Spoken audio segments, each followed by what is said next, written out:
France Culture, il est 17h.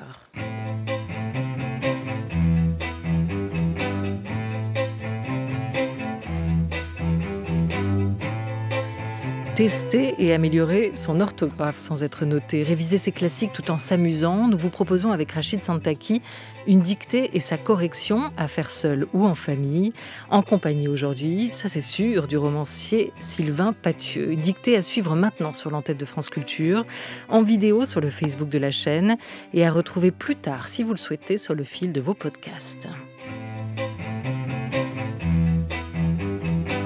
France Culture, la dictée géante de Rachid Santaki avec Olivia Gesbert. Et bonjour Rachid Santaki. Bonjour Olivia. Plaisir de vous retrouver à l'occasion du Salon du Livre Jeunesse de Montreuil, un salon que vous aimez bien, que vous connaissez, où vous êtes déjà allé vous balader, faire plein de rencontres possibles autour de ce qui fédère la littérature. Rendez-vous avec notre invité Sylvain Pathieu, bonjour. Bonjour. Vous êtes maître de conférence à l'Université Paris 8, auteur de Terrain Frère et Amour Chrome. En fait, je devrais le dire dans l'autre sens, c'est Amour Chrome d'abord, Terrain Frère ensuite. Les deux premiers volumes, deux premiers tomes de votre série Hypalage, publié à l'École des loisirs. Vous avez reçu cet automne, et on vous en félicite, le prix Vendredi, en référence à Michel Tournier. Michel Tournier. Ça, c'est vraiment l'auteur qu'on a tous étudié à l'école, du Vendredi au Roi des Aulnes, un auteur qui a compté pour nous tous. Félicitations pour ce prix. Unipalage, c'est quoi? Pourquoi vous avez donné ce nom à cette série? Alors, à vrai dire, je ne savais pas ce que c'était avant de trouver le titre et que mon éditrice, qui est plus cultivée que moi, me dise ce que c'était. En fait, unipalage, c'est quand on accole deux termes qui vont pas complètement bien ensemble, qui sont un peu décalés. Amour chrome. Voilà, c'est un sentiment et une matière, c'est pas un oxymore. Un oxymore, c'est bon, la clarté obscure, donc c'est carrément opposé. L'hypalage, c'est juste un petit peu en décalage et ça correspond bien à mes personnages parce qu'ils aiment bien aller là où on ne les attend pas. Et ça consiste aussi à prêter parfois une âme ou des sentiments à un autre mot dans la phrase que celui qui est directement concerné. Voilà, donc Amour Chrome, Terrain Frère pour les deux premiers titres. On sait déjà comment s'appelleront les volets suivants? Alors, non, je suis en train de les écrire, donc voilà, s'il y a des auditeurs qui ont des idées ou des auditrices qui ont des idées d'hypalage, qui me les envoient. Hypalage est un mot féminin, Rachid Santaki, et ça s'écrit, c'est drôlement difficile, Hypalage. Voilà, on ne va pas faire le tour de toutes les figures de style. C'est noté pour notre prochaine dictée. C'est noté. Le Salon du Livre Jeunesse de Montreuil, vous y étiez à l'ouverture pour l'occasion. C'est un rendez-vous important pour vous, pour un auteur. C'est le rendez-vous avec son public. Oui, c'est important parce que, par exemple, j'ai eu, le premier jour, j'ai eu une rencontre avec une classe de collège, de 3e. Donc c'est toujours intéressant de voir un peu comment les élèves réagissent face à des livres écrits par des auteurs vivants. Ils sont toujours un peu étonnés de voir qu'il y a des auteurs vivants. Et puis bon, moi, comme j'utilise une langue qui est une langue assez actuelle, ça les étonne toujours.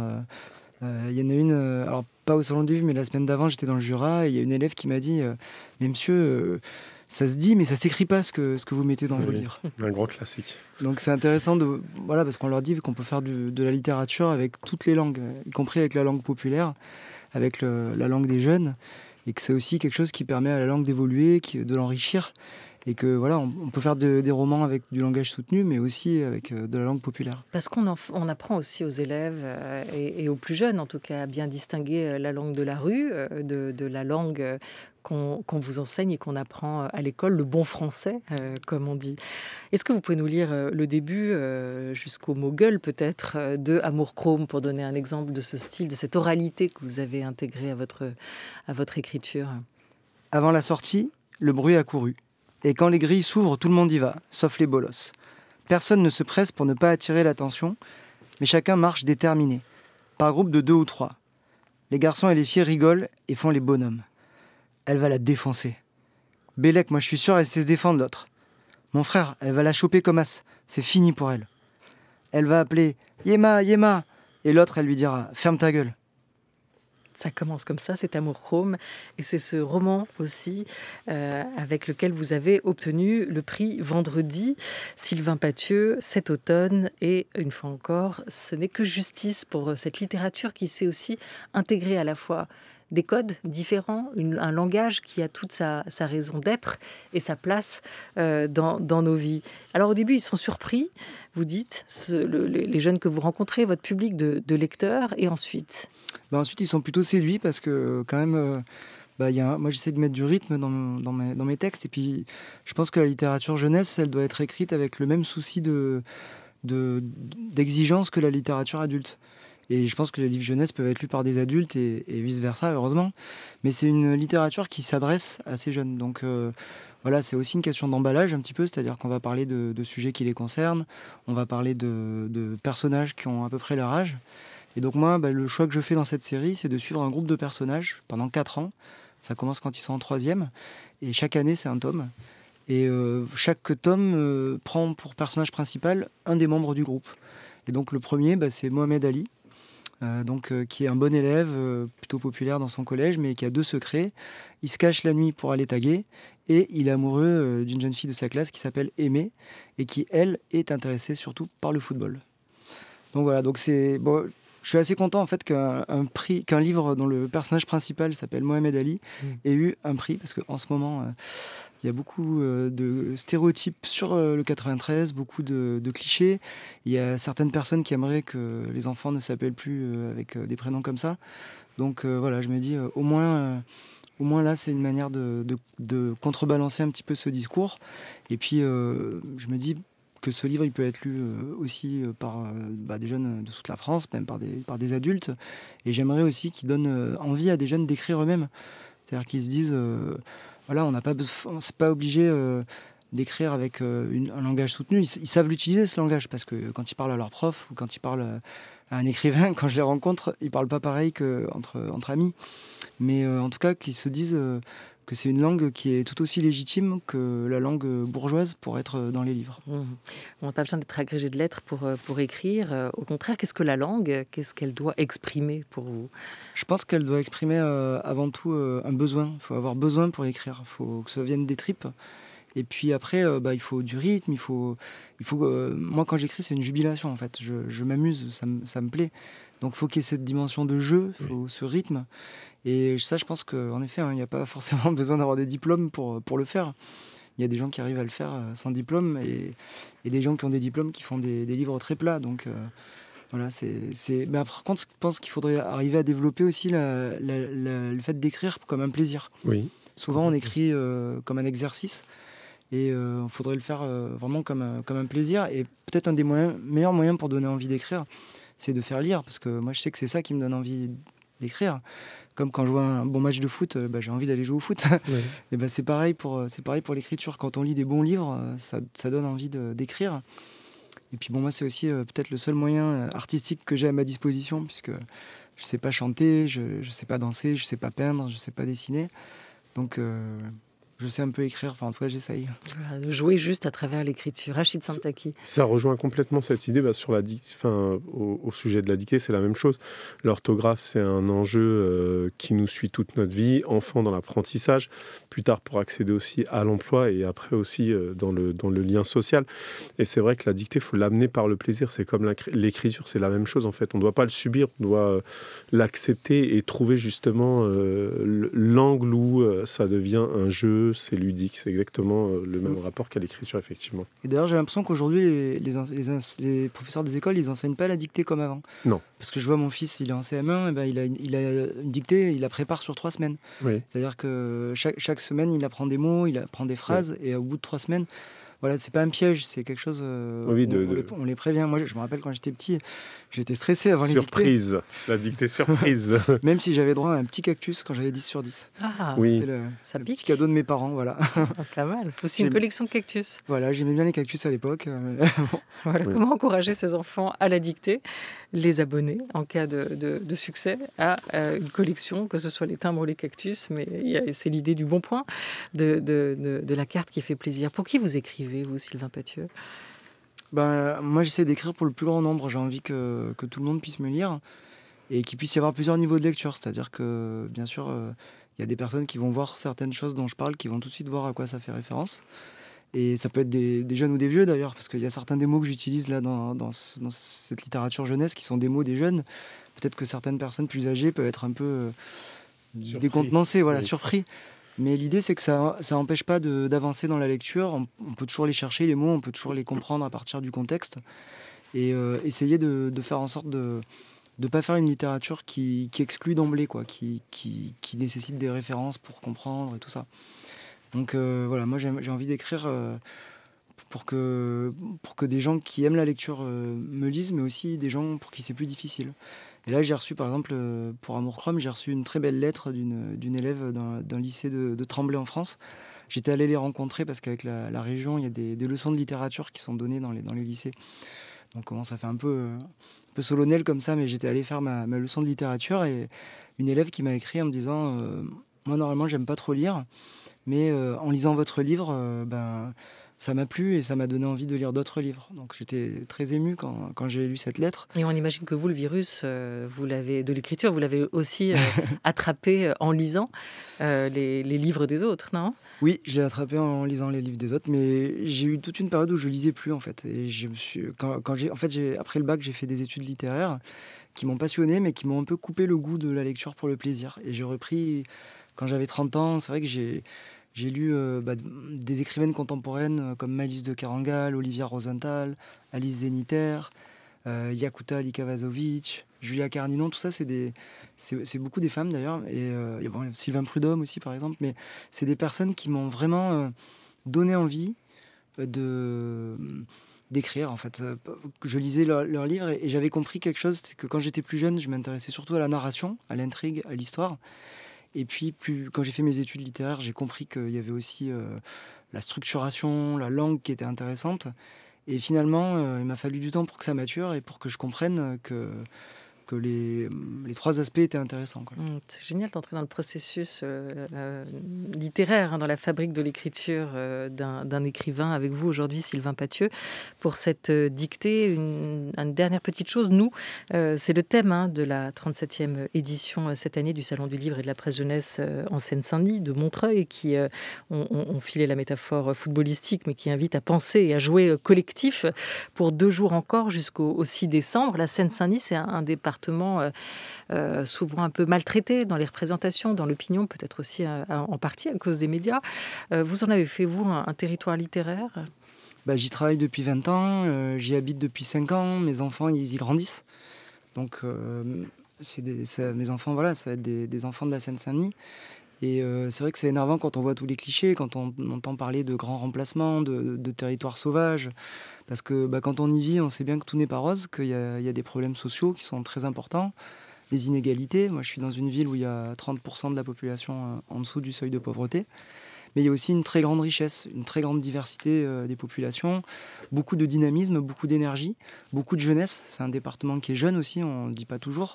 Mais donc ça veut dire que c'est aussi un département où il y a beaucoup d'espoir, parce que quand on est jeune, on a quand même des possibilités qui existent. Cette semaine, il y a eu la remise des diplômes à la mairie de Noisy-le-Sec pour ceux qui ont eu le bac, le CAP et le BEP. Donc il y avait une centaine de jeunes qui étaient là et la mairie a offert un exemplaire de mon livre. Et c'était super de les voir là, quoi, parce que ils étaient enthousiastes, il y avait les parents qui étaient là. Certains d'entre eux, c'est peut-être les premiers de leur famille à avoir un diplôme. Et voilà, c'est vraiment important de dire cette histoire d'éducation et de dire aussi que c'est pas une question de mérite. On parle souvent de méritocratie. Il y a un livre d'un sociologue qui s'appelle Paul Pasquali qui dit que c'est un concept qui est faux, qu'il faudrait parler plutôt d'héritocratie, que souvent ceux qui sont présentés comme les plus méritants, c'est en fait ceux qui ont hérité des dispositions les plus favorables pour étudier. Et voilà, donc il y a vraiment cette idée-là qu'il faut arriver à faire en sorte qu'il y ait beaucoup plus d'égalité entre les enfants qui grandissent en Seine-Saint-Denis et dont on sait bien que les conditions d'enseignement sont souvent moins bonnes. On dépense moins d'argent pour un élève en Seine-Saint-Denis que pour un élève à Paris. Donc, Héritocratie, le livre de Paul Pasquali, apparu à la découverte à la rentrée dernière. Vous avez un accent un peu du Sud, quand même. Et oui, j'ai un accent du Sud. C'est le rose. C'est pour ça que je reste quand même pour l'Olympique de Marseille et l'Olympique Noisy-le-Sec, mais pas pour Paris. On va prendre la direction justement du Sud, de la Méditerranée, avec l'extrait et l'auteur, l'extrait de la dictée et du texte et l'auteur que vous avez choisi pour nous aujourd'hui, Rachid Santaki. Alors aujourd'hui, j'ai choisi un extrait de Bonjour Tristesse de Françoise Sagan.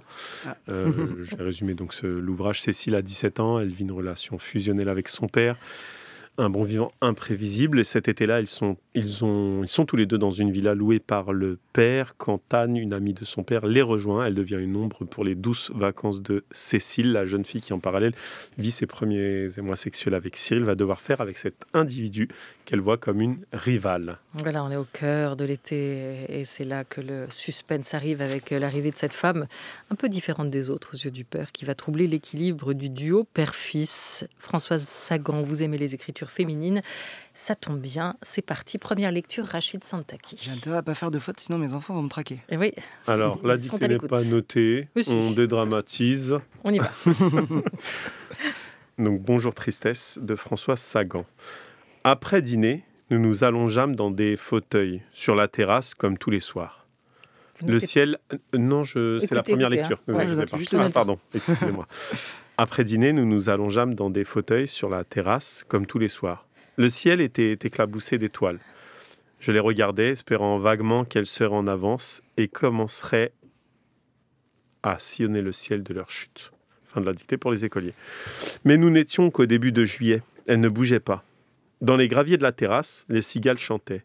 Elles devaient être des milliers, ivres de chaleur et de lune, à lancer ainsi ce drôle de cri des nuits entières. On m'avait expliqué qu'elles ne faisaient que frotter l'une contre l'autre leurs élytres. Mais je préférais croire à ce chant de gorge guttural. Parfait pour la première lecture. Voilà. 3 petits points, comme on dit. Seconde lecture, et cette fois on note. On note, on s'applique, on s'amuse. Et c'est parti. Et bonne dictée à toutes et à tous. Après dîner, virgule. Après dîner, virgule. Nous nous allongeâmes. Nous nous allongeâmes. Dans des fauteuils, virgule. Après dîner, nous nous allongeâmes dans des fauteuils, virgule, sur la terrasse, virgule, sur la terrasse, virgule, comme tous les soirs, point. Comme tous les soirs, point. Nous nous allongeâmes dans des fauteuils, virgule, sur la terrasse, virgule, comme tous les soirs, point. Le ciel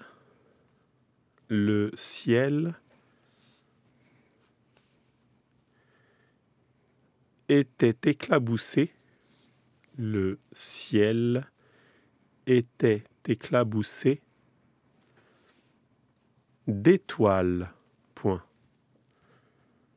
Le ciel était éclaboussé d'étoiles, point. Je les regardais, virgule. Je les regardais, virgule. Je répète, pardon. Le ciel était éclaboussé d'étoiles, point. Je les regardais, virgule. Espérant vaguement.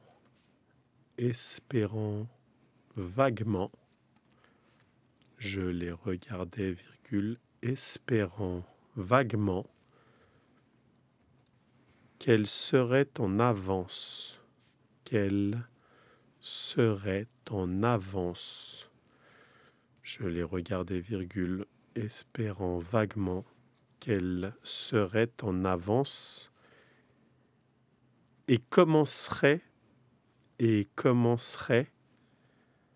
à sillonner. Je répète, qu'elle serait en avance et commencerait à sillonner le ciel de leur chute, point. Et commencerait à sillonner le ciel de leur chute, point.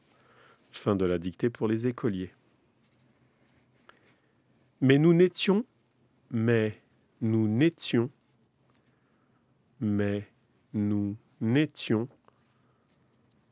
qu'au début de juillet, virgule. Mais nous n'étions qu'au début de juillet, virgule.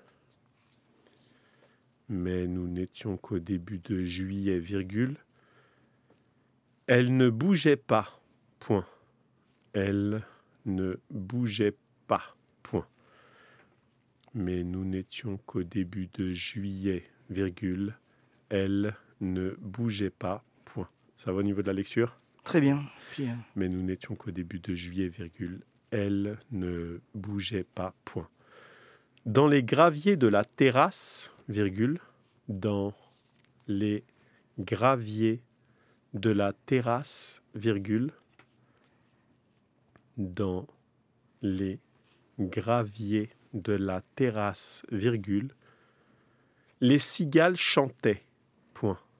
Les cigales chantaient, point. Dans les graviers de la terrasse, virgule. Les cigales chantaient, point. Elle devait être des milliers, virgule. Dans les graviers de la terrasse, virgule, les cigales chantaient, point. Elle devait être des milliers, virgule, ivres de chaleur et de lune, virgule.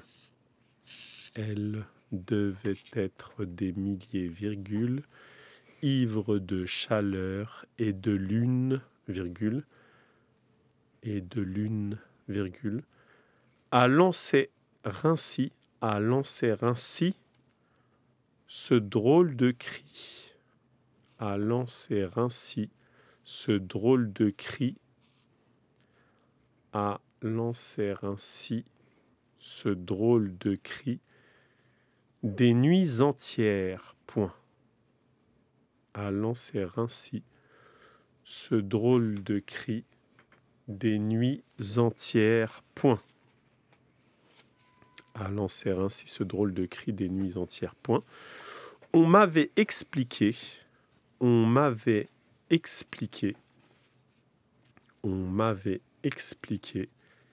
qu'elle ne faisait que frotter. On m'avait expliqué qu'elle ne faisait que frotter.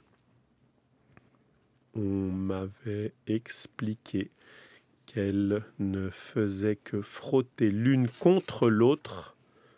L'une contre l'autre. Je répète, on m'avait expliqué qu'elle ne faisait que frotter l'une contre l'autre leurs élytres, virgule. Leurs élytres, virgule. Ne faisait que frotter l'une contre l'autre leurs élytres, virgule. Mais je préférais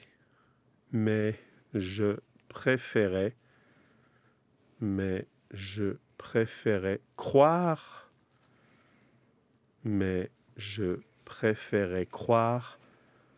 à ce chant de gorge gutturale. Mais je préférais croire à ce chant de gorge gutturale, point de suspension. Je répète cette dernière phrase. On m'avait expliqué qu'elle ne faisait que frotter l'une contre l'autre leurs élytres, virgule. Mais je préférais croire à ce chant de gorge gutturale, point de suspension, et fin de cette deuxième lecture. Pas facile, hein ? Comment ça a été pour vous ? Vous voulez relire un petit peu ? ça va, il y a deux endroits où j'ai un petit doute, mais... Vous voulez peut-être une troisième lecture, ou ça vous va ? Non, ça va. On va devoir corriger, l'heure passe. Et juste peut-être, je ne sais pas ce que vous en pensez tous les deux, mais j'ai l'impression que c'est une dictée, il y a 2-3 mots difficiles, mais surtout qui posent des questions en termes de conjugaison, parce que l'auteur, Françoise Sagan, passe d'un temps à l'autre, entre le passé simple, l'imparfait, le conditionnel. Il faut juste pouvoir naviguer entre ces différentes temporalités. Il y a un endroit, je ne sais pas si c'est imparfait ou passé simple. Eh bien, vous allez nous dire, on attend. On va essayer de vous aider. Après dîner, on n'oublie pas sur le i de dîner l'accent circonflexe. Nous nous allongeâmes dans des fauteuils. Alors, première difficulté avec ce verbe allonger. Comment l'avez-vous écrit? Alors, je me Sylvain rappelle un Pétieux. peu de ma conjugaison du passé simple, et donc j'ai mis GEA accent circonflexe MES. Parfait. C'est bon? Première personne du pluriel du passé simple, allongeâmes avec deux L. Hein. A2L, Oui, deux L. O-N, Ouais. O-N-G-E, sinon ça ferait allongame. Hein. G-E-A, accent circonflexe, M-E-S, dans des fauteuils. Fauteuil, on n'oublie pas le S, et c'est F-A-U-T-E-U-I-L-S. Voilà pour ce mot. Sur la terrasse, Alors, faut pas oublier les 2 R à terrasse, j'imagine. et les deux S. Et les 2 S, oui, aussi. Exactement, 2 R, 2 S à terrasse.